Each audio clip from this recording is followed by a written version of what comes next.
নমস্কাৰ বন্ধু বান্ধৱীসকল, আন এটি নতুন ভিডিঅ'লৈ আপোনালোকক স্বাগতম জনাইছোঁ। বন্ধু বান্ধৱীসকল, কেইদিনমান নহয় 1-2 মাহ আগতে চৰকাৰৰ ফালৰ পৰা এটা নোটিছ জাৰি কৰা হৈছিল এমপ্লয়মেণ্ট এক্সচেঞ্জৰ ৰি-ৰেজিষ্ট্ৰেশ্যন সম্পৰ্কে। তাৰ বিষয়ে মই ভিডিঅ' বনাইছিলোঁ আৰু বহুতো ইউটিউবাৰে ভিডিঅ' বনাইছিলে, সেই বিষয়ে আপোনালোকে অলৰেডি অৱগত।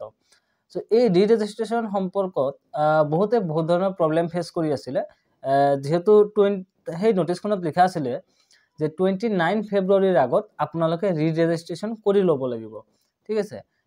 এণ্ড আজি 27 ফেব্ৰুৱাৰী, পৰহি 29 ফেব্ৰুৱাৰী। So the end date is so close and ছাৰ্ভাৰত বহুত প্ৰব্লেম চলি আছিলে, বহুতৰ ন' ৰেকৰ্ড ফাউণ্ড প্ৰব্লেম দেখুৱাই আছিলে।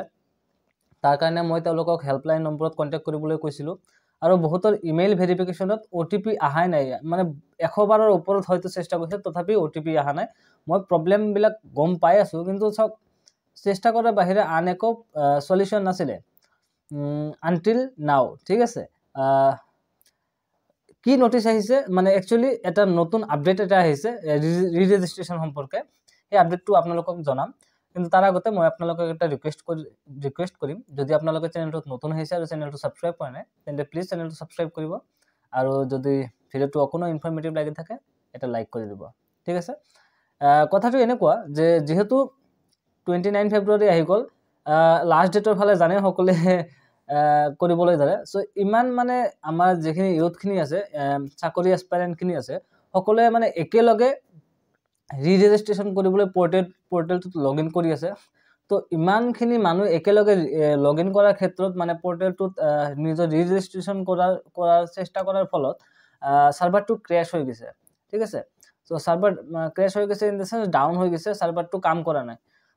সেইকাৰণে যি আমাৰ সেৱা সেতু পৰ্টেলটো আছে, তাৰ কৰ্তৃপক্ষই এটা চাব ৱেবছাইটটোত এটা পপ আপ দি দিছে যে the server is under maintenance, আৰু তাত এইটোও লিখা আছে যে যিসকলে 29 ফেব্ৰুৱাৰীৰ আগত ৰি-ৰেজিষ্ট্ৰেশ্যন কৰিব পৰা নাই বা তেওঁলোকে চেষ্টা কৰিছে, কিন্তু তেওঁলোকে ছাৰ্ভাৰৰ প্ৰব্লেমৰ কাৰণে কৰিব পৰা নাই বা কৰাই নাই, তেওঁলোকে 29 ফেব্ৰুৱাৰীৰ পিছতো ৰি-ৰেজিষ্ট্ৰেশ্যন কৰিব পাৰিব।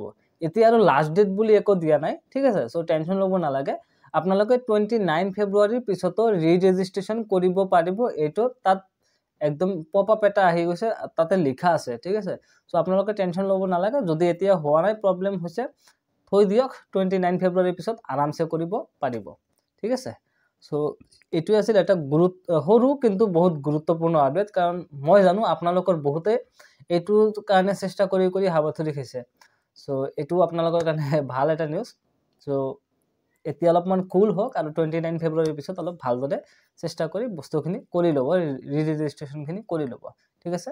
থেংক ইউ, লগ পাম আন এটি নতুন ভিডিঅ'ত।